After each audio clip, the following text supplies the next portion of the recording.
Alright everybody, Sports Crew Update. I'm Joe Kraus here. Hopefully everybody has the force with you today. Let's get right to it. Seems like the Sabres did. They won over the Ducks last night at First Niagara 3-0. Evander Kane and Jamie McGinn both lit the lamp last night and now with 7 goals on the season. And talk about Chad Johnson turning his season around. He had 44 saves last night, the most saves in a shutout in Sabres history since Ryan Miller recorded 43, ironically against the Ducks as well back in February of 2012. The Sabres are now 14, 16, and 3 on the year. Rasmus Ristolainen has been a big part of it. He now has 19 points in 20 games this season, the first defenseman in team history to do that since Gary Galley back in 1996. The Sabres are back in action this weekend. Other notes from the weekend, the NTA Hoop Squad will be hosting the Falls tonight, 7 p.m. tip-off. The Hockey Squad is in Lockport, taking on Lockport at Cornerstone Arena. And the Lake Jacks Hoop Squad is on the road against the Lady Wolverines. Our guest this morning grew up in Hamburg, went to Syracuse, and visited the Lumberyard only back in May. She actually sat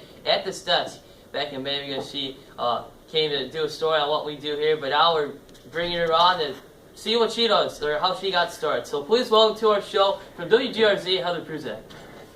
Heather, thanks for joining us. Thanks for having me, Joe. So it seems like you're in the Christmas spirit now. Santa's almost here. Yeah, I can't believe Christmas is only in a week. Everything's going by so fast, especially with no snow on the ground. It feels kind of weird that it's almost Christmas. Yeah, I mean, Kevin is probably scratching his head like, what's going on? Oh yeah, he just keeps talking about those warm temperatures. So that's all we keep hearing about. So keep that up. So you've had an interesting start to getting into sports. Like, how did you fall in love with sports, and what made you want to get into this field? Well, I played sports when I was in high school. When I was growing up, I went to Hamburg High School, so I'm from here. Didn't go very far to start my career. But I played lacrosse, I played soccer, ran track, I did softball at one point.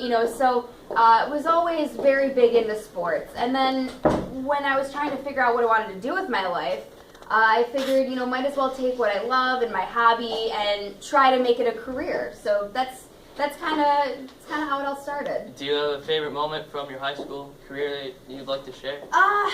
Just being with some of my best friends, and I still talk to some of them today. It's just, it's nice to have that bond, and high school sports do that for you. It, keeps you in shape, keeps you active, and, that's really some of my favorite moments. And then you went on to Syracuse, like we mentioned earlier. How would you describe your experience there? Because you got Jim Boeheim and the basketball squad, and just a great sports program overall.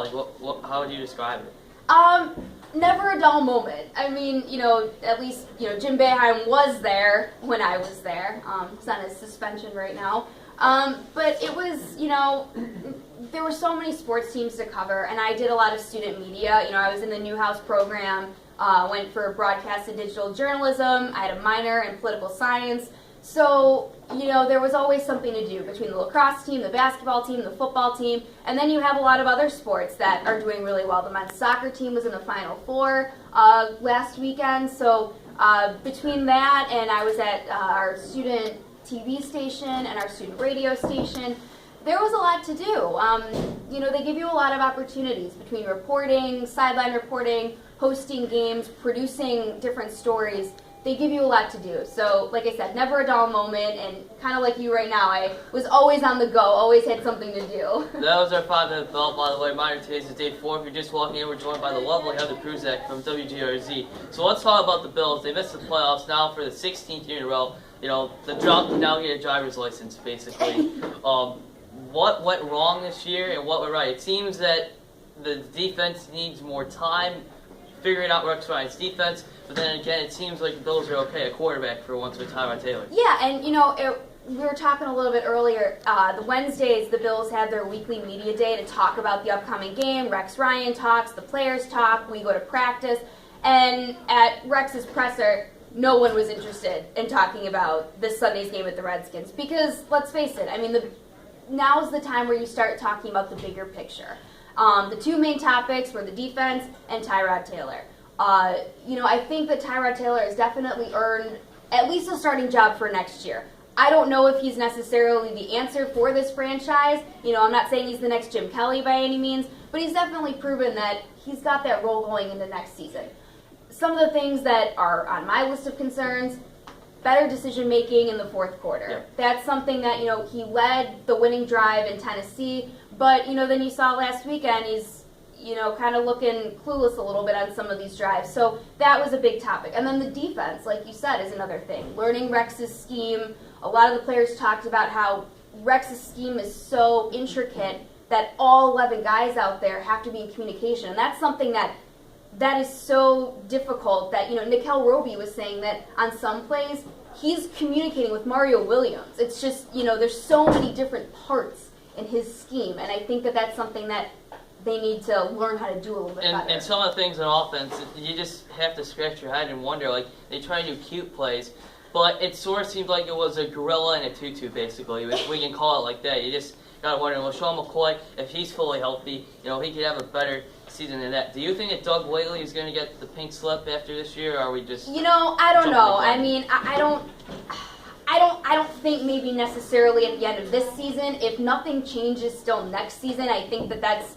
a little bit more in the discussion. But for right now, I don't think that they're going to make that bold of a move right now, given everything that they just did this past offseason. But you never know. I mean, crazier things have happened in the NFL. Right. Let's talk about the Sabres, because they have just been turned things completely around compared to a year ago. It seems that Dan Bylsma is actually a better fit. Like, I can't even imagine what Mike Babcock would be doing, because it seems that Dan Bylsma has been able to get a lot out of young guys. Like we mentioned, Reds just the line is crazy so far. Also, Jack Eichel. I mean, what has it been like being around the Sabres so far this season? Yeah, I mean, it's definitely a different feel in the locker room. I mean, when this team loses now, you can see they're visibly upset. They're not happy about it. Ryan O'Reilly is probably the biggest critic of himself. If there's a loss, he's constantly talking about what went wrong, what was his fault. And, that might be something that's easy to say. Oh, yeah, obviously the team doesn't want to lose. But compared to last year, I mean,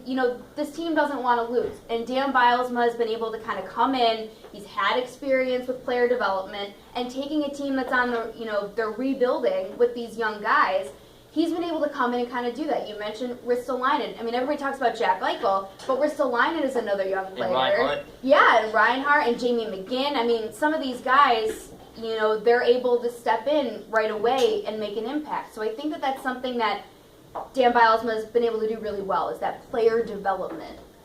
Last one, you recently did a story about UB basketball coach Nate Oates and his wife Crystal is battling lymphoma. You'll actually have to check that out on WGRZ.com. So Heather, we thank you for coming on. Thanks for having me, Joe. That's your Woman at Bell. May the force be with you. We'll see you back here on Monday. Gina and Tori are back right after this.